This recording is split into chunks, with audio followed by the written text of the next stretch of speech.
Coming up right now, the newest episode from Carr, Gwyn, and Ode on Three Pagans and a Cat. So this is Three Pagans and a Cat. I'm Carr. You may call me Ode. Merry meet. My name is Gwyn. And our special guest today is... I'm Amabran. There we go. It's a pleasure to have you here. We're very glad that you're taking some time with us. So tell us a little bit about yourself. My name is Amabran. I'm originally from Australia. My accent isn't classically Australian, if those people are paying close attention. I was educated by British nuns, so I learned Her Majesty's English at the hands of what you would call a yardstick. Okay, yeah. Okay. So my accent is a little unusual. I'm a practitioner of a pre-Gardnerian Celtic tradition called the Path of Light. I found my way to that tradition by a very circuitous route. I started in Christian mysticism, which quickly led to Kabbalah, followed by ceremonial magic, Wiccan-inspired neo-paganism, then Wicca, and eventually Path of Light. How did you move between those traditions? Did you just find yourself dissatisfied with each one in the row until you got to the right one, or? I was an overachiever. I was picked out by the pastor at school for come and join our Christian fellowship and study Christian mysticism, and very much being prepared for spiritual warfare. Okay. From that very Christian, Judeo-Christian mindset of we invoke Jesus and we Armor of baptize God. people Yeah. as they walk down the street. You look like a sinner, we'll baptize you. But Drive-by baptisms. But as I continued to study it, there was very large chunks missing, and the Reverend wasn't a strong practitioner himself, so he just kept giving me more books, and ultimately ones that I probably shouldn't have been reading at that point in time, which led me to, so this is all based off this Kabbalah stuff. Well, I'd better go and learn that then. Ooh, this stuff is increasingly complex. Oh, no, here's some translations. It's called ceremonial magic. Let's do this then. And ultimately, I was very leery of Wiccan-inspired neo-paganism, coming from a Christian background. Sure. And ultimately, that leeriness kind of gave way to intellectual curiosity, which gave way to, this seems almost right. Almost. And then Path of Light was like, that's where I was supposed to be. Found the right place. Yeah.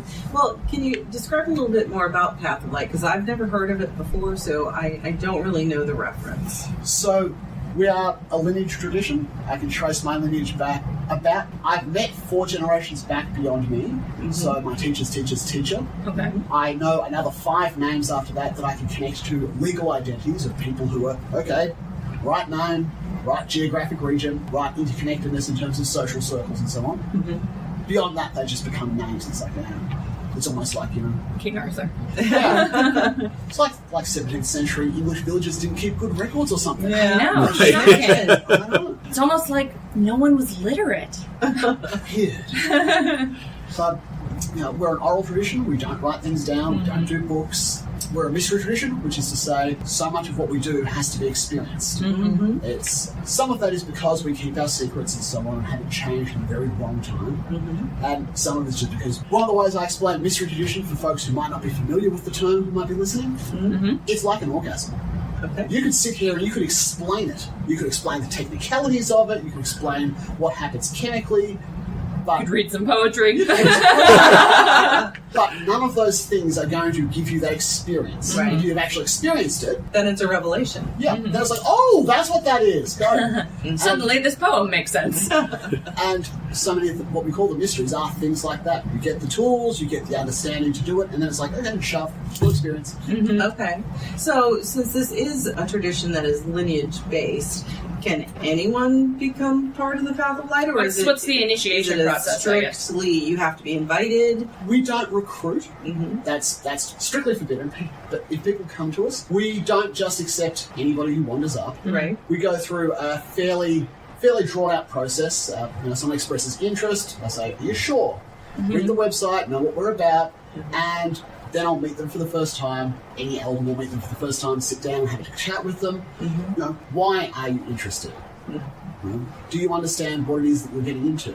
Then we have them take usually 2 weeks to go and think about it, think up more questions, think over what we've talked about, come back and then meet with a couple of other members of the coven as well.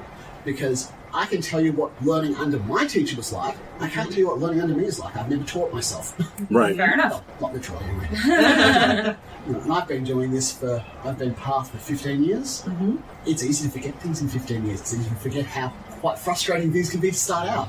Right. So speak to some of the people who've only just started doing it. And again, take 2 weeks, go away, come back.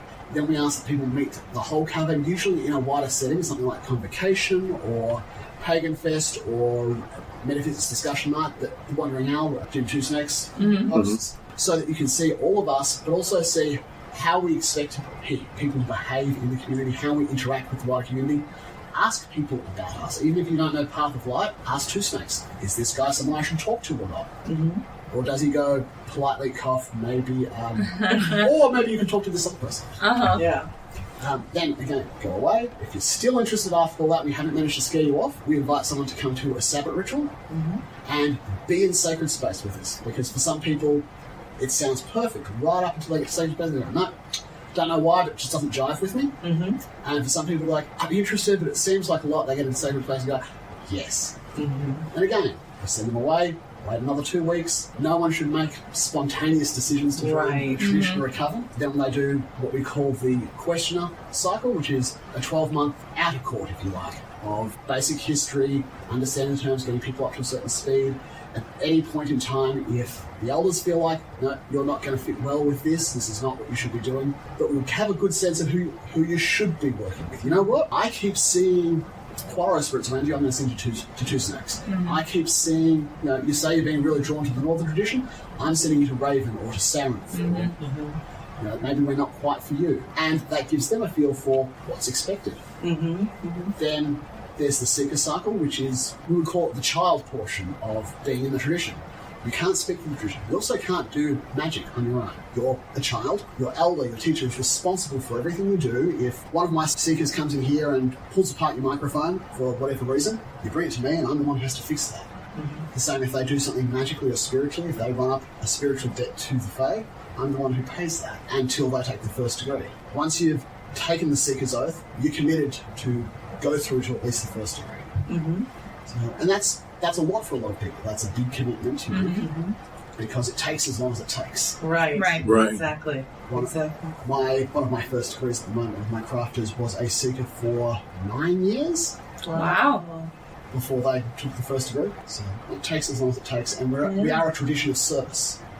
We are here to leave the world a better place than we found it, and that is taxing, and it's not for everybody. Right. Hence the really involved process to even get into the outer court. Right. Yeah, we are all spiritual specialists. There is no lay practice for Path of Light. So you end up having to do a lot of really difficult, frustrating things, which means learning a lot of difficult tools. I think that's really good, though, because, I mean, I am a solitary, so I created my own path. Right. I've always been a solitary. But you had a mentor. I did have a mentor for a couple of years. But I think that, especially if someone is seeking a coven, which I know that it can be hard for people to find a coven, that is a commitment. Or it should be. Sometimes people go into it thinking, oh, this is going to be easy. I think there's a tendency. Like a laissez-faire attitude. I think there's a tendency sometimes for people to join covens or kindreds or groves or whatever as a social club. Yeah. And that is clearly not what the Path of Light is doing. Right, exactly. Yeah. I think there's a lot of people out there who go, well, let's just get 13 of us together and we'll call ourselves a coven and this is what we do. Yeah. And what we do is we get together once a month and... Well, whatever. Play bingo. Do divinations, whatever. But do bingo divinations. Right. So, it's interesting to see something that's very... Structured. Yeah, which I think is really good. I think people need structure. Well, and very seriously minded. Yeah. It's as though you have a very, I liked what you said about how it's a service tradition. Right. You have a job. You do the work. Yes. If you're not going to do the work, don't take the job. Exactly. And for instance, you brought up the fact that I had a mentor for several years, and it was an oath that I had to take between my mentor and I. There were certain things that I couldn't tell other people that she taught me. Secrets, there were oath-bound secrets, and I think that assisted me, even though I have honestly never desired to be part of a coven. I'm very happy in solitary practice. I do like to go to open rituals because I like to participate with the pagan community. I do feel like having that one-on-one instruction for even just that short period of time, it gave me that understanding of devotion and gravitas to the path, if that makes sense. It does make sense. It's one of the things that I've talked about in some of the classes before is that what the modern pagan movement has perhaps forgotten from time to time is that we don't all need to be spiritual specialists. There is a place for the layperson. If we look at us this morning, in fact, was about how these faiths came out of a tribal society. You know what happened? No spoilers, though. Do you know what happened to the tribes where everyone stopped and prayed to the gods and everyone was a spiritual specialist? They all died because nobody was out harvesting the fields, nobody was out hunting, there was nobody doing blacksmith work, there was no one doing any of the myriad other things that you need to do. You know, the gods keep warning us of impending doom. We should do more divination about that. Right.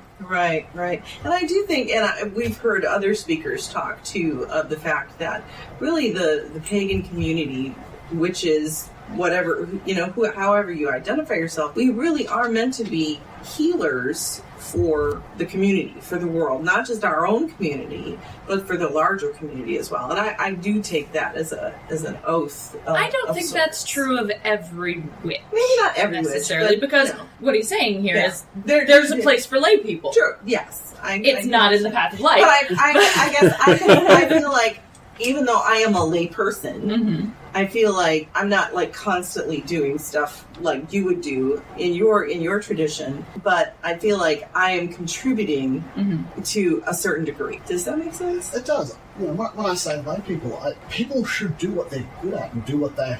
Everyone should leave the world a little better than the way they found it. It's kind of our view of things. Our job is very specialised and often a support role for people who are doing a lot of that work. Right. Because we end up with very specialised niche skill sets. Here's a really good example. I cannot change the oil in my own car. Okay, neither can I. My father, somewhere on the far side of the world, is screaming when he hears this. But I can't. I have someone who is a good friend who is an expert mechanic. How do I deal with my car problems? I say, hey, what do I do? He says, do this. I'm like, okay. Someone said, do you why? He told me to. Right. Not my job to know. By the same token, when he runs into problems that are of a spiritual nature or something that falls in my wheelhouse, like patient advocacy or legal type things, I say, yeah, ask Amabran. Why are you doing this? Because Amabran told me to. Told me so. And he knows more about it than I do. Yeah. Exactly. Offloading expertise. No one can be or should be an expert in everything. Exactly. Yeah, I don't think I'm an expert in anything, but that's okay. That's just me. Your particular coven, is it called Path of Light or the Renewal Coven? Renewal Coven. So that's what I thought. So you have the Renewal Coven, which is part of the Path of Light tradition. Tradition. And I know that you all do, usually, here at Convocation, you all have an area set up where you can get some tea or some cookies or some water, and that kind of fell apart this year, not due to you all, but due to the hotel. That's right. Being a pain in the butt. I didn't know. Yeah. I didn't know that. For whatever reason, the hotel was not happy with us giving out free food in the lobby. I'm not entirely sure what the reasoning was. Right. Because you all did it last year. Yeah. And the year before. It's no different to what they're doing in hospitality. Yeah. Right. I'm chatting with some of the con staff. We're going to see if we can make it official next year. But yes, hospitality is very important to our tradition. That little area actually came about because we found a need. Well, we never came there intentionally to do it to start with. It would have been 3 years ago now. A young lady was wandering past and kind of fell down, and we were the nearest people. Like, oh, what's wrong? And we stood up, and I'm feeling really strange. Okay, talk us through your day. Oh, well, I've done this ritual, and then I ran and had to go to this ritual. That ran out of time. I went to this ritual. It's no grounding. No eating. Have you grounded? Have you cleansed? No, I don't really know how to do those things yet. Oh, boy. Okay, when did you eat? I had breakfast. It's 5 o'clock in the afternoon, dear. So, water. Let's have some electrolytes, some sugar, some protein, and we'll help you with some grounding and some cleansing. And we went away, and we realised, then we sort of looked around like, oh, she's not the only one who has this. So we gathered up some food and set ourselves up there with the tea and with the water and all of that. And last year we came here intentionally to do that. And the same this year. We go and we buy in bulk bottles of water and tea and cookies and pastries and so on and chocolates and trail mix and just set up there. And we put up a small energetic safe space for people who just need I've just done this big ritual, and I can't go and talk to the ritual presenters because they're exhausted because they just did this big ritual. Right. This was hugely changing for me, and I need to talk to somebody. Right. Sit down, talk. We'll help you process through that. Yeah, that's great. That's a really, that's a really wonderful valuable service, and That's it's really valuable. unfortunate that that's been derailed this year. Yeah. I don't understand that. Hopefully that can get back on track. Yeah. On track. Thank you. Even if they have to, put you in a room like they do with the hospitality and just say, hey, have a sign up. If you have this Directions. need, go to this room. Yeah. Because it's unfortunate. Because I know last year when we came to Convocation, I was feeling, I'm a diabetic, so I was feeling a little lightheaded and low blood sugar. Yeah. And you all were there, and you offered me, some juice or some, something that I could have, and it was a really nice service. Yeah, to made have the there. drive home way better. Yeah. Yeah. So how did you all deal with the hotel being like, you just can't do this anymore? I mean, it's I'd be really frustrated personally. It came to us across a couple of days. It's quite funny in some respects. Last year, they were upset because they thought we were selling the food. So we went to efforts to put up little signs that say, no, free. Yeah, free food. This year, we came prepared. We printed up signs. We had a list of the things that we're providing, including the services that aren't immediately apparent because they're not cookies. It's cleansing, Right. talking. All of us are trained in first aid, physical, psychiatric, and spiritual. Okay. All of which may be necessary after Right, a taxing yeah. ritual. Exactly. That's one of the things that we teach within our tradition, and these days we go out and get outside certifications for as well, so that we have that skill set. Someone's having an anxiety attack, someone's having a PTSD flashback. We know how to deal with those things. We're all set up, and towards the end of Thursday, they said, look, we've got to take the signs down. So, okay, you can't advertise it? Okay, we'll take the signs down, no problem. Yesterday, mid-morning, late afternoon, the hotel approached us directly. Originally, they went to security, and security just came and said, look, we'll take the signs down. You guys can do your own thing. You just can't be advertising here. But if you guys are here eating your food and being hospitable to anyone who comes past, that's a different thing. That's a private thing that you're doing. And then the hotel approached us directly and said, no, you have to take all of that away. You can't have any of it out. I wonder if it's new management and they just don't understand what's going on, or I don't think so. No. I think the management's been the same because they've had Cons had a long-standing relationship with this hotel, That's MEC. strange. Yep. So Obviously, the last thing we wanted to do was cause difficulties for the Convo staff. Right. right. That's the opposite of what we're here to do. Right, yeah. You're here to serve. We took all of the stuff away, but we're still out there. We're fairly easily identifiable. And if we see someone who needs some help, we'll step up. Hey, we've still got a box of tissues with us. We've still got friendly ears and some help. And Gotcha. Yeah. Just have to be a little more roving. Yeah. Yeah. Interesting. Well, I can tell you that, obviously we appreciated it last year, you Yes. being out there, Yes, we and really did. I'll make sure I express to the hotel when I check out, like, hey, we really enjoyed this. It's kind of a bummer not to be able to see it this year. You're right across from their gift shop. From the snack From bar. the Yeah. snack bar. It's Yeah, it could probably be. capitalism. Yeah. So one of the things that I wanted to talk about, too, was, coven or no coven? Like, what are the pros and cons? And you could speak to this generally coven-based, not necessarily Path of Light, where There's It's a fairly rigorous a very fairly much rigorous process into it. I don't know if you were in a coven when you were just doing Wicca. because you went through, several stages. Several Right. iterations. Right. so for the sake of keeping my eyes, I'm going to broaden that to group or no group. Okay. Within our tradition, we teach certain words mean certain things. A Okay. coven is, from our perspective at least, and certainly from British traditional witchcraft or Wicca, is a structured teaching environment. It is not where all equals and sit at the table. It's your teachers, your students of varying degree. When you get to the third degree, leave the coven, go form your own, go teach more students, spread this stuff. Right. But group or no group, look, I think it all depends on what you're looking for and what you need. For us, group is essential because, as you pointed out, no one can be an expert at everything. We all have different strengths. We can pass off the work to different people within the coven for what comes up. So in our case, it's supportive. But in terms of the social aspects or group ritual aspects, it comes down to what you need, I think. For some people, solitary practice is great. That's all they want. It's your relationship with the divine, however you connect with that. Right.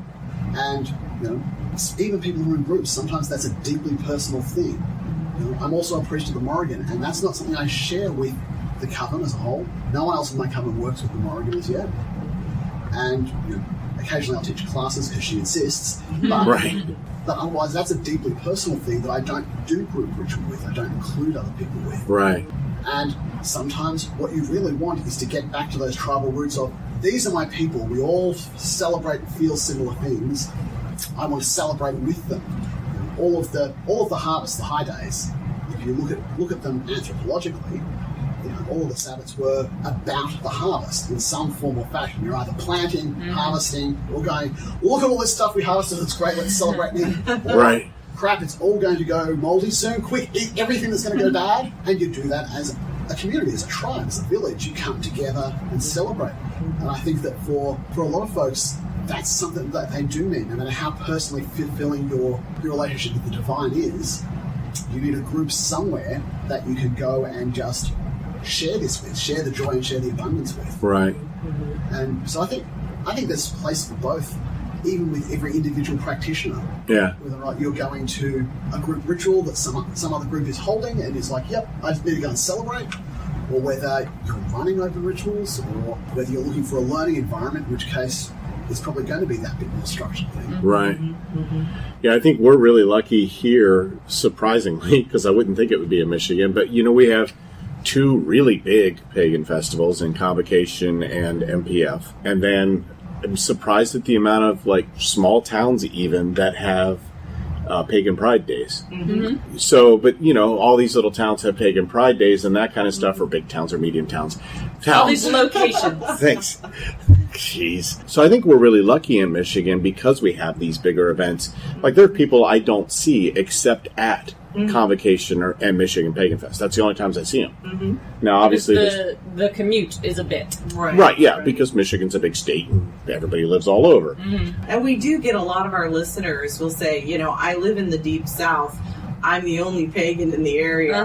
How do I connect with other pagans? Sometimes I think there probably are other pagans in your area. You just don't know how to find them. Right. Or they're not in the same path as you. So either y'all can create an eclectic group, or you can't group together. So I think that would be an interesting question to ask, because as you said, you don't go seeking members. People kind of are drawn or find out about you maybe through your classes or something like that, or meet someone.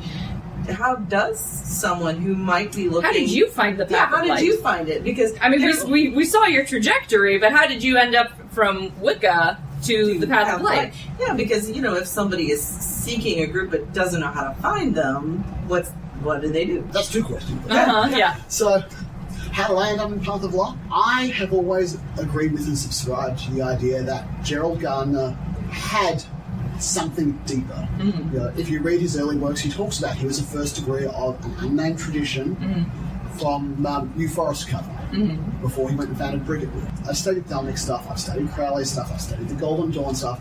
I can see very clearly in Gardner's work where stuff has to come out of ceremonial magic, where the Golden Dawn stuff has come in.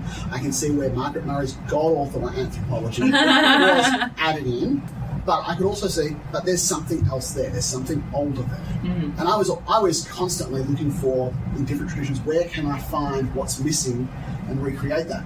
And I ran into the person who ultimately was my teacher's teacher when I was running a youth group in Australia. I was running the only pagan youth group in the state. And he came along. Definitely not a youth, but we weren't discriminating. That was the whole point of the group. Was that all of the other groups, anyone under 18 was locked out of because they met on licensed premises. And he came along, and I'll admit, I was rubbed the wrong way by him at first because he was in his late 60s and he'd been doing this for 30 or 40 odd years now, very set in his ways, and which rubbed me entirely the wrong way. And ultimately, as I continued to talk more with him, I found that lines up with the thing and that shape, the thing you're talking about there, looks like the shape of part of the mystery I've been trying to unravel over here. And ultimately, I ended up saying, okay, so you clearly know things that I want to know. How do I learn this? And he directed me to one of his students, who became my teacher. Okay. How to find a group. So before I lived in the big city, so Australia has 7 cities. Okay. Right. Have anything to know. But there is 98% of the population on 2% of the landmass. We are clustered around the coast. Of the 7 cities, there's only 5 that really matter. And what are the 2 that don't? No, I'm just kidding. I'm not going to make you do that. Well, I lived in the best city, which was Melbourne. Okay. Before I lived in Melbourne, I lived up on the border of the Victoria and New South Wales. It was a country town. It had nothing to offer anymore. You know, it had historical significance, but that was about it when we moved out to a farm there. Of course, I felt very certain I was the only person of any sort of pagan bent out there, because it was a very rural, I think the American term is redneck, sort of a place. This was dating myself a little bit, but we didn't really have the internet in its current form back then. So, you know, Witchbox, I think, was only just a thing. Yeah. At the time, it was only anything for Australia at the time. There was not the interconnectivity we see now. I ended up going to the library and finding and in Australia, many of the libraries are interconnected. So within all the rural towns, the libraries share books with one another. You get the book, it gets sent out to whichever library you need. So I got the 2 books on paganism that the library had, and I went to about the middle and I stuck a sticky note with my email address in it. And said, if you're reading this, you're clearly interested, and I would really like to connect with you. Oh, that's brilliant. That is brilliant. And daring. Yeah. And it paid off. It was through that there was actually a Gardnerian coven in the town I was in. And of course, they weren't advertising, funnily enough. Right. But one of their members had come across and passed with their high priestess, and I was in a clothing shop one day, and a lovely lady came up and said, so, I believe I got your note. I'm like, note? Oh! That note. That note. And that was my introduction to Gardnerian. Wow. That is very cool. Yeah. That's very cool. So it sounds like what somebody would really need to do is just kind of put themselves out there. Yeah. Just take a chance. No, be safe about it. Like every Be stretch. safe. You know, not all of my stories are good ones. Once had someone try and set me on fire, literally. Ooh. Now, shall not suffer a witch to live. Oof. Oh, wow. Wow. Damn.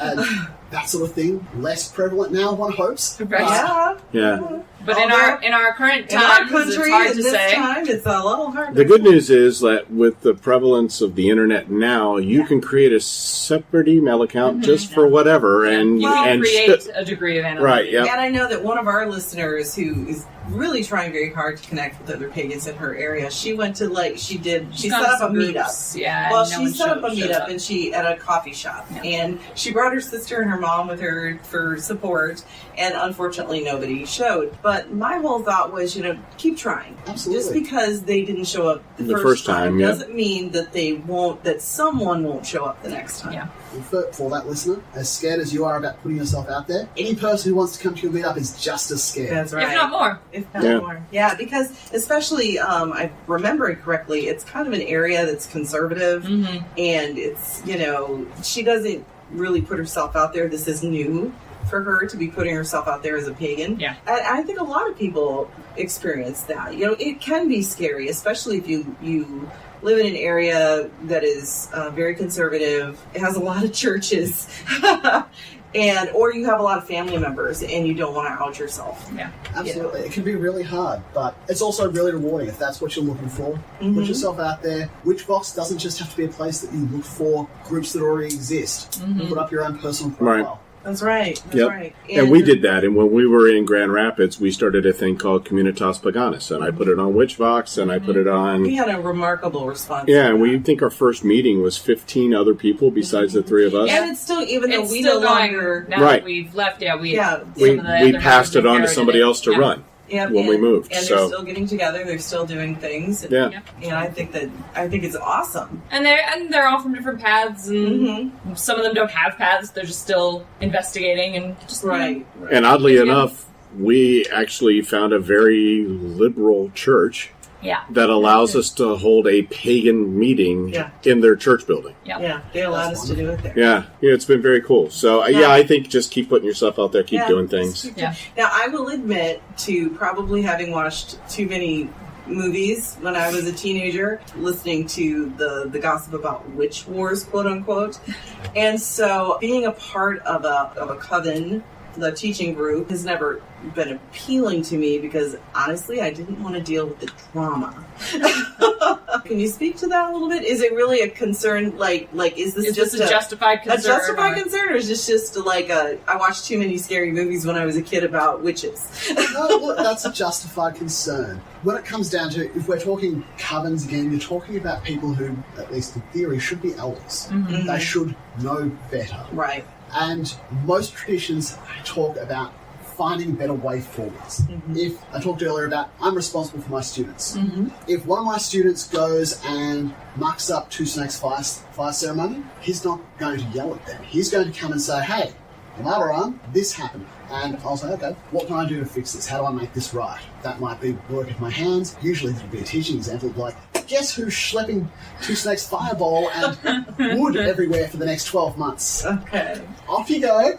Uh-huh. You know, and there's usually a better way forward. That said, there are groups that don't have that structure, don't have that hierarchy. They don't have... Hierarchy is a dirty word for some pagans, which makes it really difficult. Who do you go to then? If it's a group of people who have your back because they're on your side and you're their friend, and that's where witch wars start to happen, is where a disagreement between two people suddenly becomes all of their friends and all of their friends. In a lot of respects, it's no different to high school. Right. Yeah. Right. And it shouldn't be like that. You should have, even if there's no hierarchy, there should be someone who is nominally the leader, nominally the person who can go to the other person's person. Someone with whom the buck stops. Right. Right. Who's ultimately responsible? That's where the other part where witch wars start to get silly, I guess, is no one wants to claim responsibility. It's difficult for someone to go, especially in Western society. No offense intended, but my observations, particularly America. Mea culpa is a very difficult thing for Americans to work with. There seems to be this prevalence of, if I've done something wrong or bad or made a mistake, if I'm anything less than perfect, my entire worth as a person is called into question. Yeah. Yeah. Oh, yeah. Unfortunately, that is very true. That is a very true... And sometimes that doesn't even have to be something you did. It's something somebody assumes you might have done or could be about. Or, I mean, we had Witch Doctor Utu on. I mean, I only followed that very distantly. Yeah. In part because a lot of what I saw was around racism, as I understood it. Right. Yeah. And when I saw people of colour whom I respect in the community stepping up and saying, no, this is not what has happened. Right. Yeah. Okay. At that point, the Yeah. conversation Yeah. Right. Yeah. And I think you're right. I think we do need to, if you're going to be in a group, you're going to want to make sure that there's someone in there who is in charge, can mediate perhaps when there's conflict, or just set down the law. Or just set down the law. Yeah. These things are okay, these things aren't. Right. You did a thing that's not okay. This doesn't make you a bad person. It means you're fixing. Right. So I think obviously, being in a structured group, that is right for some people. They need that structure, grow, and to be the pagan they want to be. And sometimes some people don't. Sometimes I think people don't know that they need that structure. Yeah, that's true. Yeah, that's certainly true for at least one of my students they'd walked their own path for quite some time. I'm not telling too many tales when I say that when they first met me, they thought I had a stick up my ass. Then as we got to know each other better as time went on, they're like, okay, maybe there's something I could learn from you. I'm just going to come to the adequate stuff for a while. Is that okay? And yeah, now they are quite... They've taken the Seeker's Oath and they're working quite hard towards their first degree. Yeah. Well, very cool. And I super appreciate you taking the time. I know you've been super busy. Appreciate it. And so taking the time to come up here and have a discussion with us. And a very interesting discussion. And I think one that's going to be beneficial to our listeners, because we do have a lot of solitaries who may want to be in a group. Whether that be coven or not. Exactly. Right, yeah. Well, thank you so much for having me on. It's been an absolute pleasure. You've been listening to Three Pagans and a Cat. Find out more information at www.threepagansandacat.com.